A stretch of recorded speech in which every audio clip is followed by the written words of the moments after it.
Hey, it's Pete Cohen here, and I am so excited. It is episode 134 of the My 365 podcast series, and this is an episode you really do not want to miss. It's with the legendary Dr. Hilary Jones, who I believe is one of the best doctors out there. He's been on television for a very long time, and you're going to hear some inspiration about how you can tap into the talent that exists within every human being and get really fired up about taking your health and your well-being to a completely different level. A real inspirational person. I can't wait for you guys to listen to this podcast. This podcast today is brought to you by our health program. If you want to lose weight, get fit, check it out. Go to mi365.me/challenge. That's mi365.me/challenge. But for now, let's get on with the show. Episode 134 with the incredible Dr. Hilary Jones.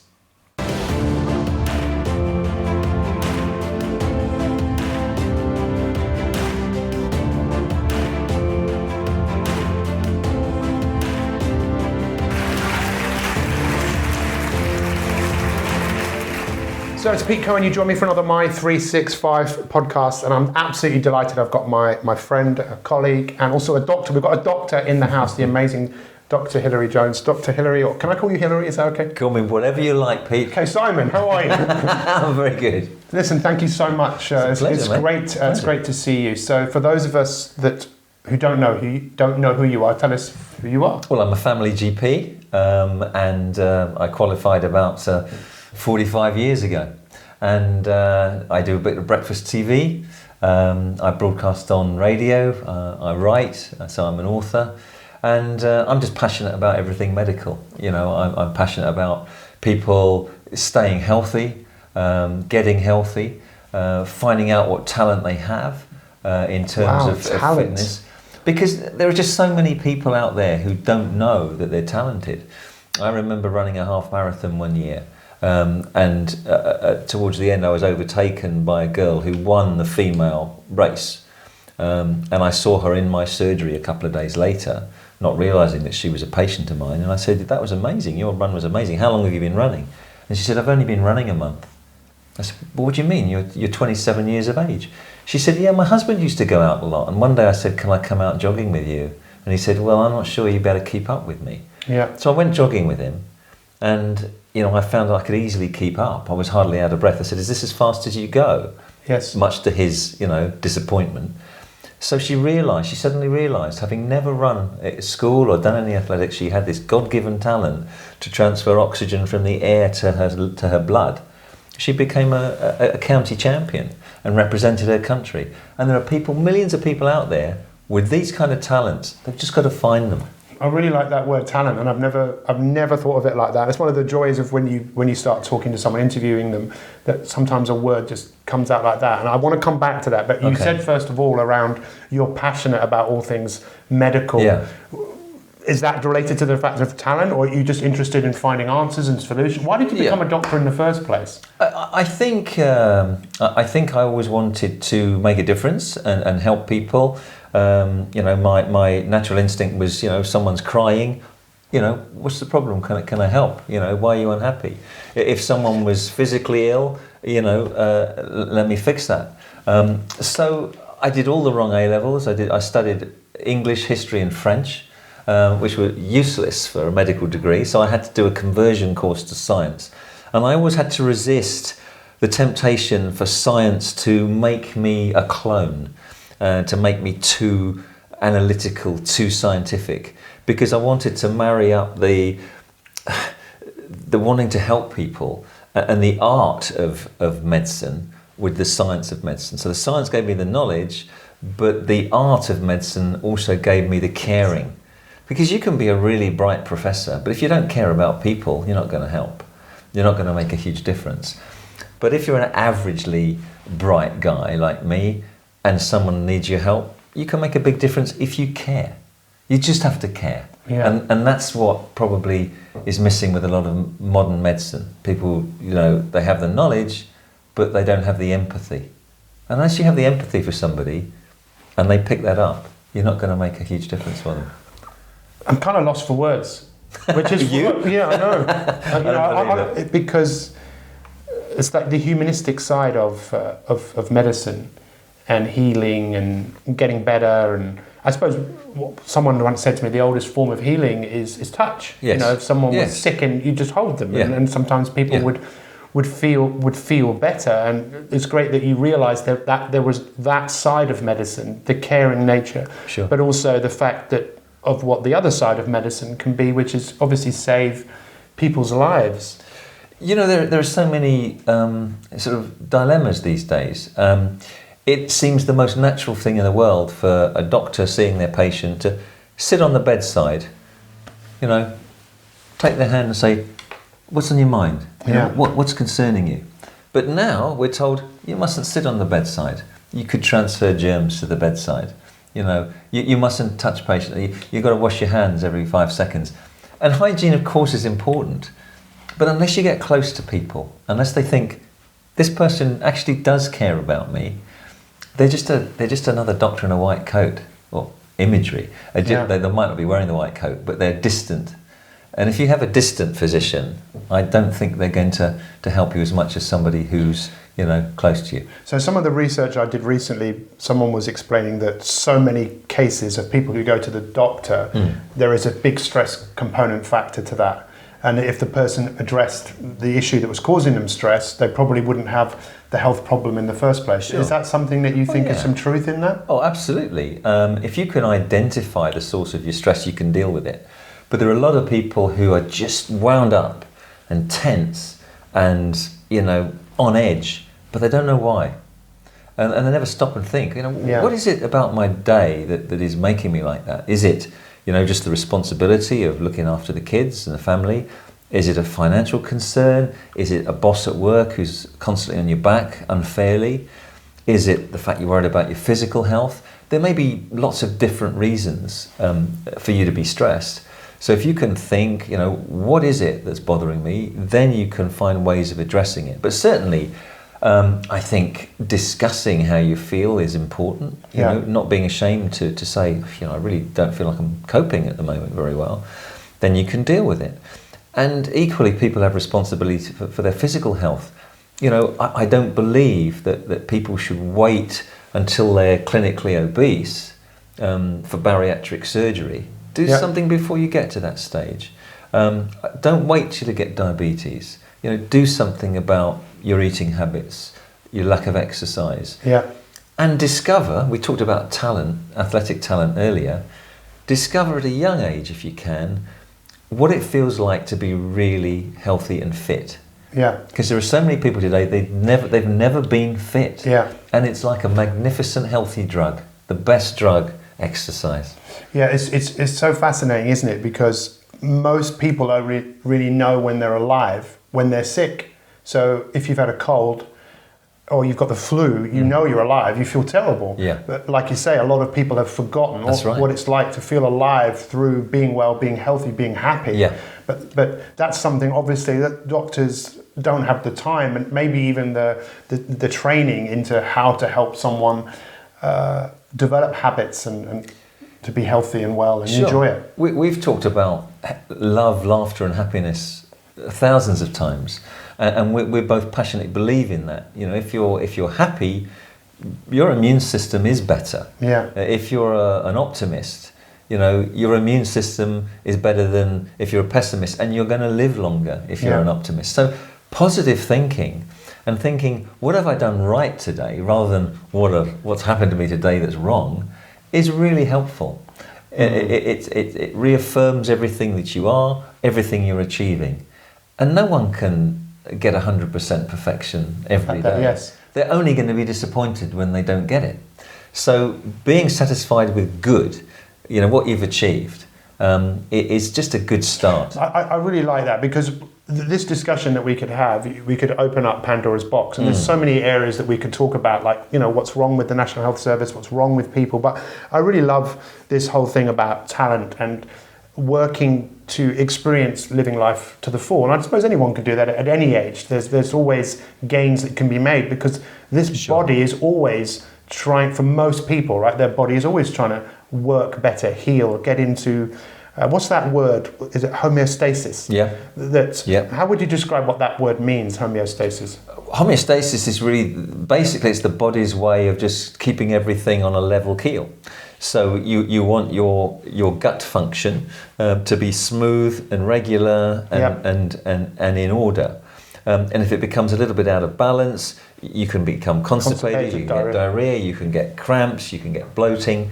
And you want the two parts of the nervous system, one that makes it more active in the gut, the one that makes it less active, you want those to be regulated in another. That's so interesting, isn't it? So that's gut homeostasis. But the same applies to your mind, the same applies to your heart.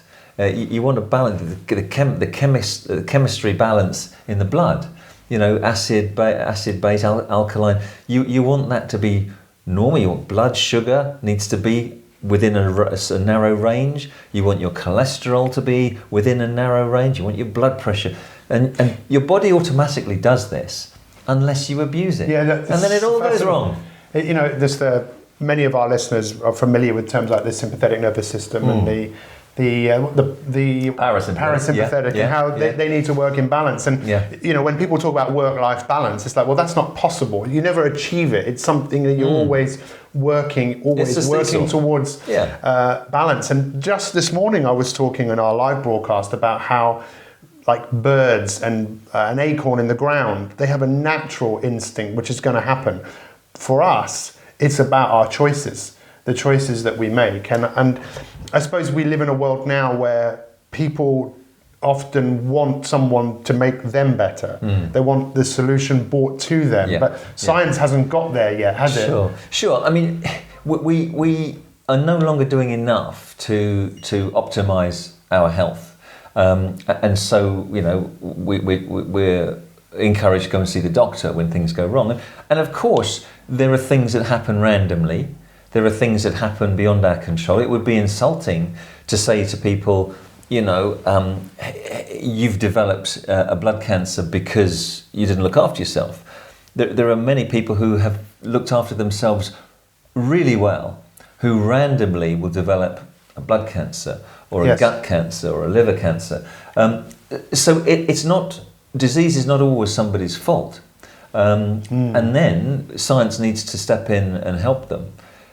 But they've probably delayed that process by keep looking after themselves. They've probably minimised the damage that disease is causing. So start off well, and even if you get one of these random things, you're going to be better off in the future.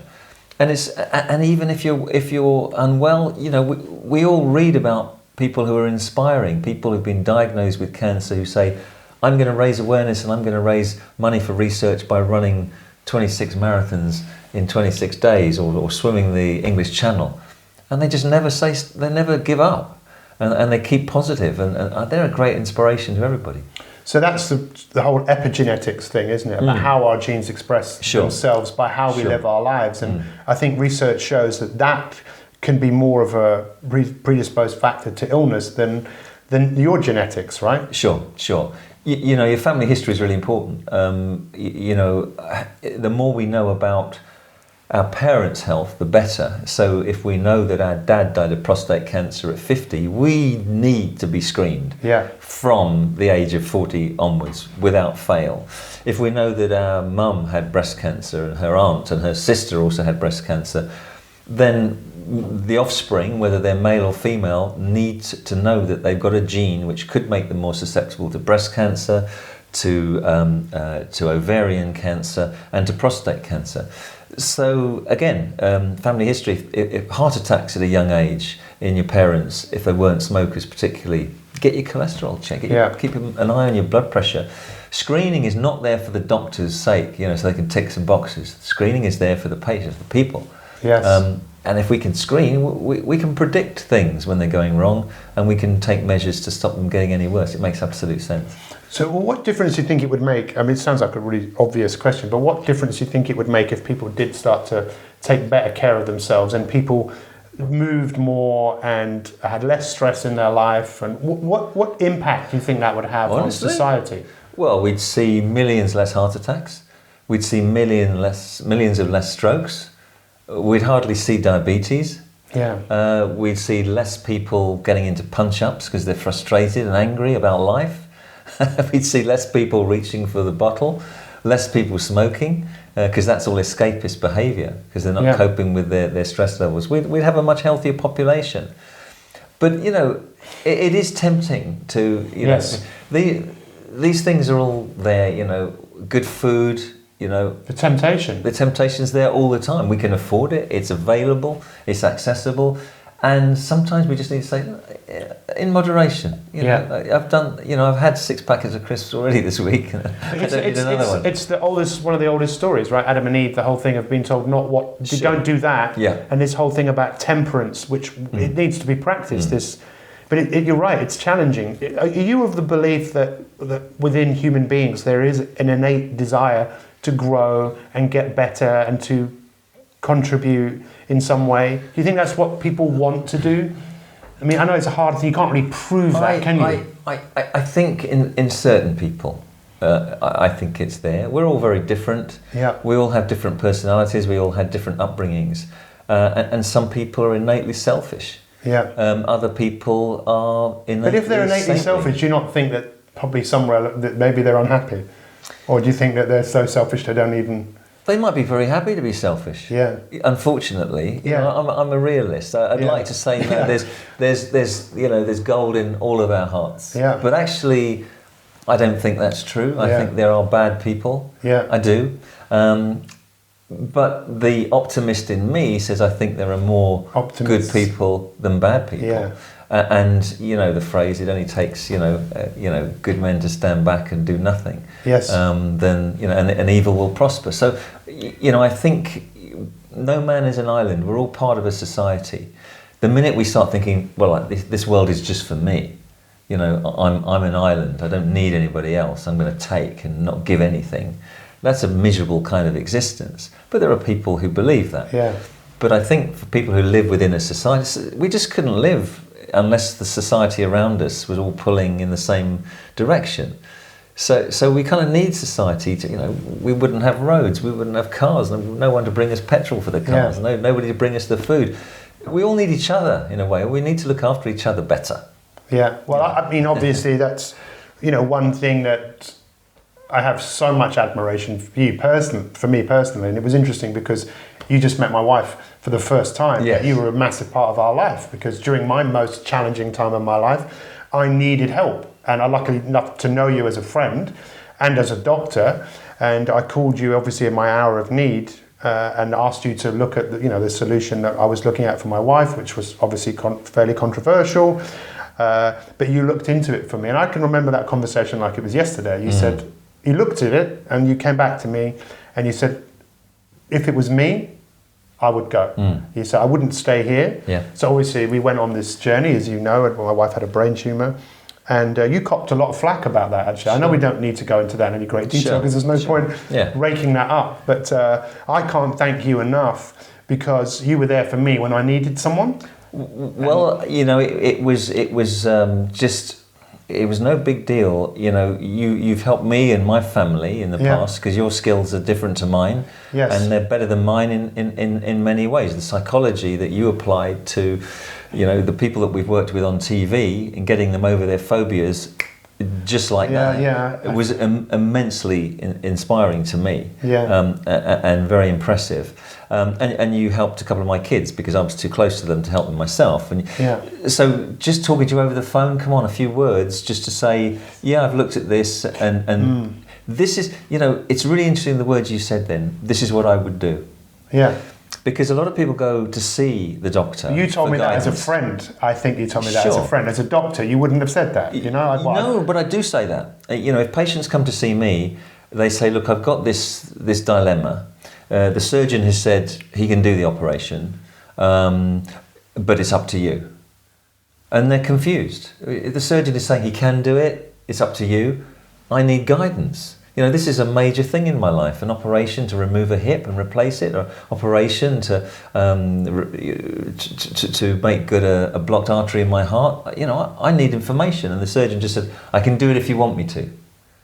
To me, that's not terribly helpful because it assumes that the patient knows as much as the doctor does to make the choice. I think what's more useful is to give them the information and then encourage the patient to say to the doctor, doctor, what would you do if you were in my shoes? Yeah, well, that's a massive thing. And then if the doctor says, I wouldn't hesitate, I would do this. Yeah. That's very helpful. Mm. But again, it's one of those modern scientific protocols we have that we shouldn't choose for the patient. Well, it's when my wife was admitted to the Royal Free, and there were all these doctors coming in and out trying to work out what was going on. It was obviously, you can imagine, it was very unsettling. And there was one doctor who came in, a Spanish registrar, and he gave me his number on a piece of paper, and he said, "Call me anytime." I called him every day. Yeah, wow. But because he gave me his number, and I had questions, and he was there, and we obviously went through this whole process, and it was you and also another doctor who I think you know, Dr. Lawrence Buckman, who used to be head of the GP Association. Yes. He stepped out of, this is what I was going to say, stepping out of the box for a minute to go, hang on a second, these are the tools that are in the box. Maybe we can just look at maybe what else is available. And he said that the reason he chose to oversee the treatment that my wife was having was when he used to be at the Marsden Hospital, he had to get people on studies. So he knew, is it going to kill her? Well, it's unlikely. Is there a chance something can happen? Okay, yes. But I suppose my point in this is that not only did that give me courage and conviction to move forwards in something that really wasn't easy. So many obstacles in going over to the States and everything. Sure. But also Hannah, it gave her great conviction. Good. And actually, when we were in America, you appeared on television talking about, what you weren't talking about us, you were talking about somebody else. But you got a lot of flack from a group of people who said that you were wrong for saying that. And that was, you didn't expect that, right? You didn't expect that kind of... No.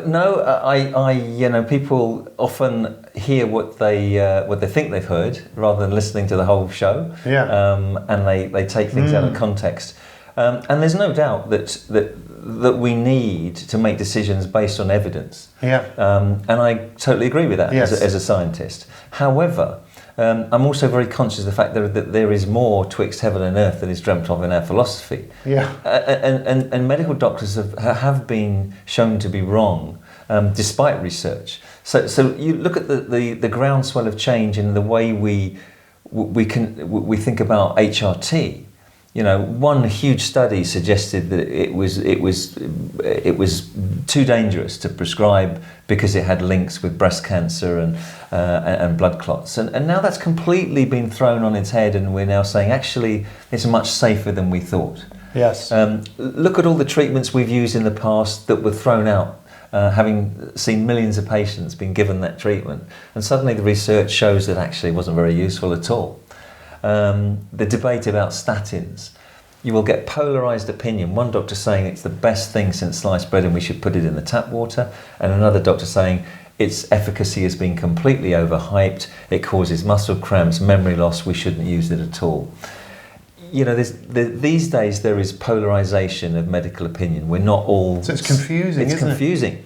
So when I make a remark and say, this is something that is worth looking into, and if it can't do too much harm and everything else has been tried, I think you've got to keep an open mind. I really like that about we should all try and keep an open mind and do whatever we can not to get sick. Now, we were just talking about your age. I'm also, I'm getting older. I can't do the things that some of the things that I used to do. Yeah. And I suppose, it's like, and I was telling you about my dad. My dad is, but what was fascinating, I was talking about this morning. My dad's in this rehab hospital in Edgware. It's 14 patients, and they go in there. And there was there's a guy in there at the moment who's got serious motor neuron problems, and he's in a wheelchair. He's got a broken arm. He can hardly speak, and they hoisted him onto a treadmill, and he was walking, but for 3 minutes, and he was completely out of breath. And as soon as it finished, he just wanted to go again. Yeah. All he wants to do is go. He's got so much courage, and it does take courage, I think, to step out and to start doing things different and take a little bit more responsibility for your own health and well-being. Do you know? I think the human body is so incredibly adaptable. And we're constantly surprised when people do things that we don't expect them to do. Yes. Last week, I witnessed a man who's 106 getting to the Guinness Book of Records for doing a 400-yard zip wire, 60 metres high, and he loved it.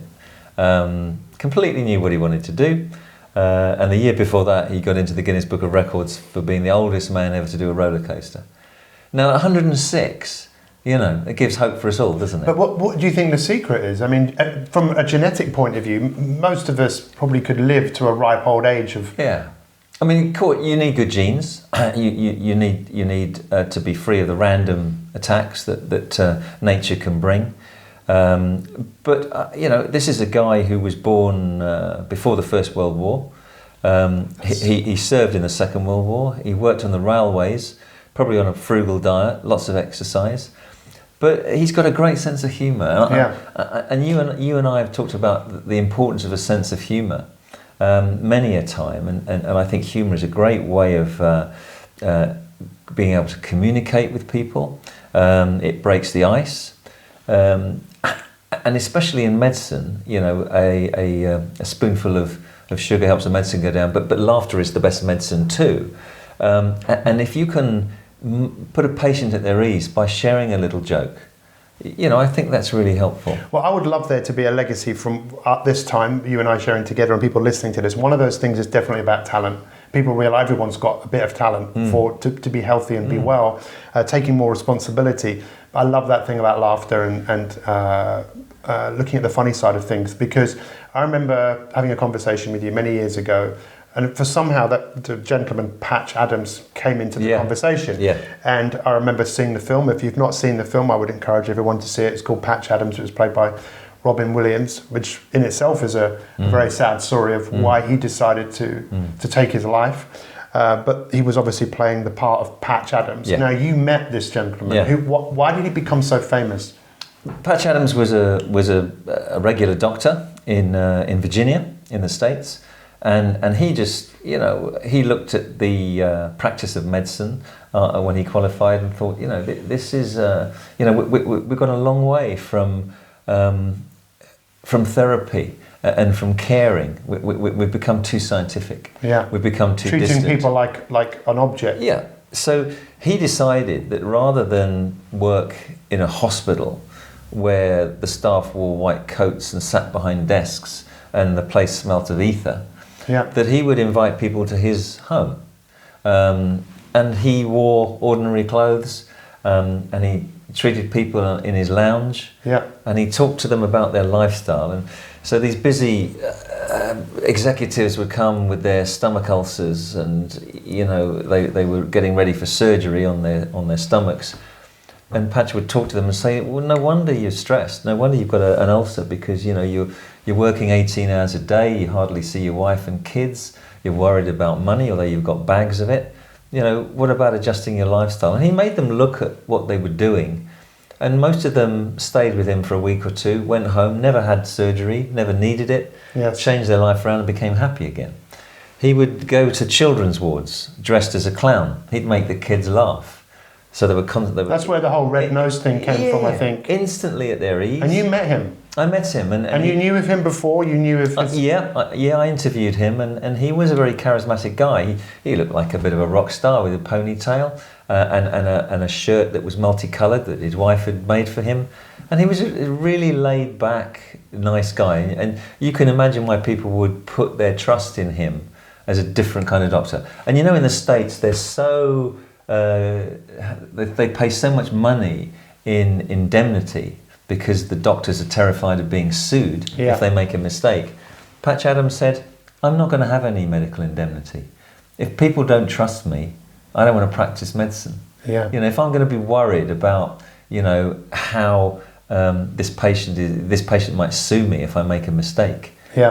I'm going to try not to make a mistake, but if I do, it will be a mistake. Yes. I don't want to look over my shoulder and have to face a bill for $100,000. So he didn't have insurance, and people trusted him. And I don't know how it all panned out, but I found him inspiring, and I found lots of his ideas were very much in keeping with my own. Yes. So that was good. But coming back to the laughter thing, we talked about laughter as a way of breaking the ice. I think it is important. There are certain conditions in medicine that patients find it embarrassing to talk about. Yeah. Men will find it very embarrassing to have a digital rectal examination to see what their prostate's doing in terms of size. People find it difficult to talk about, testicular cancer, bowels. Women will find it difficult if they need an internal examination. So, seeing a doctor and being able to share a little joke about this at the beginning is quite good. You obviously have to gauge who your patient is, but I remember a surgeon who was amazing. He basically was a colorectal surgeon, and guys were squirming with embarrassment before the consultation, and he would breeze in and say, "How do you do? I'm the bum doctor. I've seen every kind of bum there is. I've seen, big bums, small bums, bums with hemorrhoids, bums with it." And within a moment or two, the patient is laughing. Yes. And then they'd open up and say, "Well, my bum is like this." No Changes problem. Everything. No embarrassment. Straight in. This is what I do. This is my job. Don't worry about it. Tell me. They don't have to think about medical language because they think the doctor is going to be impressed by, the medical language. So do you think that laughter and humour is something that we have to practice? Yeah, and not forget, because kids have it, innately usually. A happy kid will laugh. Ask yourself, when did you last have a really good belly laugh where you couldn't control it and your tummy muscles ached? Yeah, that's a great place to be. It means you're so relaxed, you're not stressed, you're appreciating, you're living the moment, and life is just such fun at that moment. Now kids do that a lot. Yeah. And for some reason, as we grow up, we have more responsibility, and we think we should, we've got to mature and take life too seriously. We stop doing that, and we're all just kids. We're just older, with more responsibility. But we shouldn't stop laughing, seeing the funny side of everything. Yeah. And to me, that's how. Sorry, go on. The irony. That's it. Yeah. I think for when I was going through this thing with Hannah, laughter definitely was what got us through. Yeah. And it was, again, very interesting to me because, I really loved her, but I didn't think I was going to spend the rest of my life with her. I'd only been with her for a year, and she was in a situation where there was no one else to really look after her. But I learned to love her by going through this incredibly challenging times, because life is quite challenging, isn't it? And I think that's where we often grow through. That's how our bodies get stronger, right? By physically working a little bit harder than what you would. Then coming back to homeostasis, you create another level of homeostasis by pushing yourself. And I think I think that is a really good point. We have to practice, like you said, we have to practice that mentally as well as physically. Very much so. I mean, you learned so much on that journey, and you've been able to help other people as a result of what you learned. Yes. And you'll never forget that. So the challenges in life, we need challenges in life, good and bad. Because stress is not about, everyone says stress is just distress. But actually, a life without any challenge is just as stressful. If you feel redundant, if you feel useless, no one's asking anything of you, but you have skills, you have talent, but you can't use them, that's very stressful. Yeah. Ask anyone who's unemployed and doesn't want to be. But if you have too much challenge as well and you can't cope with the challenges, you're going to feel just as distressed. The balance in the middle is having just the right amount of challenge and being able to deal with it in a constructive and effective way. And then you feel, do you know what I did today? Yes. This came to me and I had to do that and I did it. And I did it well. And that's a great feeling of satisfaction. That's what life's all about. It's about adapting to change, rising to challenges and overcoming them. And that's the sense of achievement that you can go to bed with every night with a smile on your face. It just has to be practiced, doesn't it? It's just like that's what I was going to ask you. Practicing medicine. Now you're still practicing, right? Yeah, sure. Because you have an innate desire to learn still, and you love to learn, right? Absolutely. Just example from the top of my head. There are many things you don't learn at medical school in a textbook or even at lectures. That come your way. For example, two examples then. So I'm talking to a policeman, a beat policeman, a Bobby, and he specialises in kids who use recreational drugs. So he lectures to them, he tells them, the dangers, the pitfalls. But in practical terms, he taught me a lot. He says, there are kids who use glue. Glue is very cheap. Glue sniffing gives you an immediate high. And if anyone reports you, and the police arrive 30 minutes later, all traces of any kind of inebriation have gone. Yes. So it's a quick high and it's gone, but it's still dangerous because you can inhale an aerosol and get a laryngeal spasm and you suffocate and you die. So he used to go to school, and he said, and there are kids sitting in the back of a class who've got let's say a typing error fluid, which they put onto their collar. Typics. Yeah, I wasn't going to mention the name. Oh, yes, sorry, yeah. Yes. And they just incline their nose to the side and inhale this stuff during the class. So kids have these tricks and crisp bags, that put glue in. So I learned those kind of things from him, which you'd never find in a medical textbook. And another example was a guy, a forensic pathologist who we interviewed, and he and his wife had gone camping. And they'd use one of these little portable barbecues. Yeah. So a little metal tray, and you light the barbecue, and you cook your food. And in order to be tidy on the campsite, when they let the barbecue go cold, and they brought it inside the tent, so they didn't make a mess. And what they didn't know was that carbon monoxide is given off by the burnt charcoal more than the lit charcoal, even when it's cold.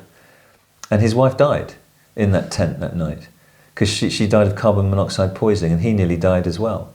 But who knew? Who knew that something as simple as a barbecue that you can buy in a garage on the way to a campsite could kill you? So carbon monoxide poisoning, massive. So these I learn these things every day through my media work, and But you love studying, and I believe that we all need to learn and feed our brains with stuff that's positive, and so I think that's awesome. But we can't finish an interview without talking about your television career, because it's pretty phenomenal, right? I mean, you're still on television, right? After, sure. How did that all come about? Because you weren't looking for that, right? Did you want to be on television? Did you want to be a TV doctor and be recognised everywhere you go by everybody? The start I had was at school when we had a fantastic drama society. So people who will remember Mel Smith. Yes, I do. Yes, I do. I've seen him in the Gamblers in a play, which was amazing. And obviously not the 9 o'clock news and the last. Yeah, that's right. And he was in my class. I didn't know that. So we pranced about on the stage. He was full staff to my Prince Hal in Henry IV Part 1. Wow, that makes a lot of sense. So you kind of get used to performing to an audience. Which didn't faze me. But later on, when I was doing my medical stuff, I used to write articles. But I felt there was a communication role to be played that doctors could do better. And I wrote to a breakfast TV station and said, "Give us a job." I said, "Look, you're using a lot of academics who know their stuff inside out, but they're not very good at putting it across." They're a bit sort of using a lot of terminology, a lot of lingo that people don't understand. How about a bog standard family doctor like myself doing a little bit? So I went for an interview, and the boss was thinking along the same lines. He said, "We're going to try you out for a couple of weeks and see how you go." And after 2 weeks, he said, "Here's a contract, please sign." So was that with TVAM or that GMT? Was with TVAM. TVAM in Camden Town, right? That's right. Where Roland Rat. 28 years ago. 28 years ago. And that's incredible, right? So you're still doing it. Still doing it. And how's that changed your life? Just being... Oh, it's been fascinating. Every day's different, which is lovely. A bit like general practice, really. Every day's different. I meet people who are at top of their tree, really, in terms of medicine. I've seen things that I wouldn't have seen otherwise. I can convey the messages that I learn to millions of people through the medium of television, whereas in the surgery I can only see one person at a time. Yeah. So hopefully I've helped a lot of people by passing on what I learn. In a way that is understandable and accessible. And I'm very grateful to hear back from listeners and viewers saying, Thank you so much. We watched your program, and as a result of that, I forced my husband to go and get his prostate tested, and they found cancer. And now he's fine. That's amazing. That's amazing. I went and had my cervical screen, and they did find something, and now I'm fine. People with breast cancer, the same. People with skin cancer, we showed them pictures of what a normal mole looks like and what a cancerous mole looks like, and whoa, I'll go and see the doctor. And they did. They write in. You say, amazing. You taught me on TV how to resuscitate a baby. I had to do that on my baby. Thank you. And actually, it's wonderful when you get that kind of feedback. Because privately, although I've worked on TV for 28 years, I do believe that the medium of television has been wasted in terms of education. There's a lot of entertainment, but we're not learning much from it. It's instant gratification. And I think we should, it's a pity that we didn't use TV for more education, because we could have made people aware, we could have taught them how to keep fit, we could have taught them exercises that are fun. And obviously that was considered boring by the powers that be. Again, I have to say I'm kind of slightly lost for words. You got me twice. And I think that there's the mundane side of living a wonderful life. That it is a bit mundane to do these things. Listen, meeting film stars, pop stars, singers, dancers. I've been to many countries around the world with the program. I've been to war zones. I've been to barrier reefs. I've been, working with doctors in the bush in Australia. So fantastic opportunities, which I'm very, very grateful for. Meeting very interesting people. And it's been a ball as well. It's been a blast. Well, I say the short time, it was over 10 years that I did some various things on television. One of those great things was obviously meeting you.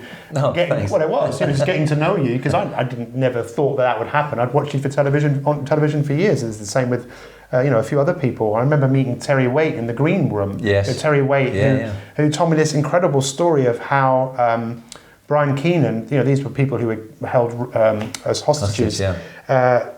There was music playing outside, and Keenan had a bag over his head, and he would dance because that was his way of dealing with this difficult situation. And when they realised he was dancing, they stopped playing the music. And Terry Waite said, well, he just still got up and started dancing because he played the music inside his head. He found a way to deal with the situation. And a kind of an aside, I really loved the way that I never thought of it like that what you were doing was you probably saved so many people's lives and not even known, because someone heard what you said and think, I better go and do this. Yeah. Wow, that's amazing. It's very gratifying when I go to places and someone comes up and says, I just wanted to say that I never got around to thanking you. We watched your program and that was and it made a difference. So that's really nice, and that's how TV can be used really well. Yes, and I wish we did more of that. Well, with mediums like this and with other ways, they're now being able to broadcast to the world. But what you said about Mel Smith, I didn't know that, and that made a lot of sense to me, because the first time you asked me to do something with you, you said, can you come to my squash club? And and come and give a talk. So I said, yeah, okay. I drove to your house, and then you said, listen, we had some food, and then you introduced me to your kids, and you said, listen, let's have some fun with this. I was going, okay, you're a doctor. He said, yeah, let's dress up. And I'm going, what? You want to dress up? You get the wrong idea now. Yeah, I thought, you want to dress up? Yeah, let's do some role playing. You can be a doctor and I'll be a woman. I'll be a doctor, you be an old man. Oh, we had a box of hats, didn't we? You had this collection of all this stuff, and then we went and presented to these people at the squash club, and we role played, and I was like, wow, this is so much fun, and it's okay. It was almost like, you can be a doctor and you can have fun. Yeah, sure. And you're right. I think that's what people need so much from, is to just enjoy life. It's not always easy. So let's, as we bring this to a close, what do you want the legacy? I know you've obviously got some great years ahead of you, but what do you want the legacy of your life to have been? Okay, I think one thing is for anyone listening to this, seeing this, to know that if they're ill at the current time, if you're unwell, never ever accept a doctor saying to you, we can't do anything more. There's always something more. However small it is, there's always something more that can be done. So doctors who say, I'm sorry, we can't help you any further, nothing more can be done, there's always something more that can be done. It's just finding out, how to achieve that. And that's really important, because a lot of people are ill through no fault of their own. They've just been dealt a cruel blow, and They need to be supported and need to be helped. So that's true whether it's cancer, whether it's ME, which a lot of doctors don't recognise, still, fibromyalgia, whatever it is. There's always more that can be done. So that's the first thing to say. I think the second thing, and my big passion would be, we need to teach children at a young age how their bodies work, why they become ill, even with a common cold, and what's the best way to look after themselves. Yeah. So we send kids to school and they're still learning about geography, they're learning about maths, they're learning about foreign language and history. Why don't they first know how their bodies work? Yeah. To me that is so fundamental. What makes them have an earache or a sore throat, and what causes that, and what can they do about it? And teaching them about healthy nutrition and about the value of exercise, fundamental from day one. So they've got that, because no one's teaching them that until far too late. Yeah. When often the damage is already done. So I'm passionate about physiology, I suppose, for kids in school, how the body works. And they're fascinated by it. In fact, I wrote a book called 24 Hours in the Life of Your Body. And it's about everything that happens in your body in 24 hours without you even knowing about it. There's all the questions you've ever wanted to know about your body, like, why do I yawn when somebody else yawns? Why do left-handed people die earlier than right-handed people? Why is that, by the way? Because all the devices and machines that we use are designed for right-handed people. Yeah. So we have more accidents if we're left-handed because of the stuff. That makes sense. But I wanted to know that out of curiosity. I think. Well, there are hundreds of questions that you'll never find in any medical textbook in that book, and I really enjoyed writing that, and kids love reading that. So education for kids. It's empowerment, isn't it? Really, it's education and empowerment. And I'd love, one of the things I'd love to do would be to take this massive lorry around the country with all this gym equipment. And have a challenge for people of all ages. Have a go on that and see how you get on. And you're going to find some of these people with God's given talent for running, for rowing, who never knew they had that talent. Yeah. And they might come out thinking, do you know what? I'd beat 100 other people without ever doing any training. I could be quite good. Well, I so relate to that. When I was in secondary school, I was really good at running, but I didn't know I was until I left school, and then I ended up racing the fastest person in the school. Is that right? Yeah, and I beat him. Hey! But, thank you. I didn't get any award for it. I really, really would love there to be a legacy from this time that we've spent together, whether you decide to find what talent you have for different things, whether you decide to practice more humour, practice growing, learning, and lastly, what's next for you? I know you're doing your motorcycle. What do they call that? Training. Yeah, your motorcycle training. Yeah, getting on a bike. Yeah. What are you excited about? What excites me, I think, still getting people moving, getting people exercising and enjoying that, and I think do something new every few years. Never stand still. Remain curious. So a new skill. Through my medical career, so I did my medical training, but then I did a course in osteopathy, spinal manipulation. I did a course in acupuncture. Did a course in hypnosis, and you're constantly learning and adding new skills. And you think, wow, I didn't know this part, this area. For me, the kids growing up and looking after them and spending a bit more time with them. Because with a medical career, you're often sort of squeezing in as much quality time as you can with the kids. So now I've got a bit more time. They've got less, I've got more. Yes. That's how it works. But I think for me next, maybe because I've been in TV so long, I can become a little bit more mouthy, a bit more gobby. Take more risks. Some of the opinions I've expressed here today, I can say, TV needs to get a grip on this. TV needs to stop allowing the food and drinks industry to advertise rubbish food and sugary drinks. Ban it. Be strong about it and say, we need to stop paying lip service. Ban it. Ban bariatric surgery. We can't help those 1 million people now who need bariatric surgery, but we can help the 10 million coming through who aren't fat yet. Yeah.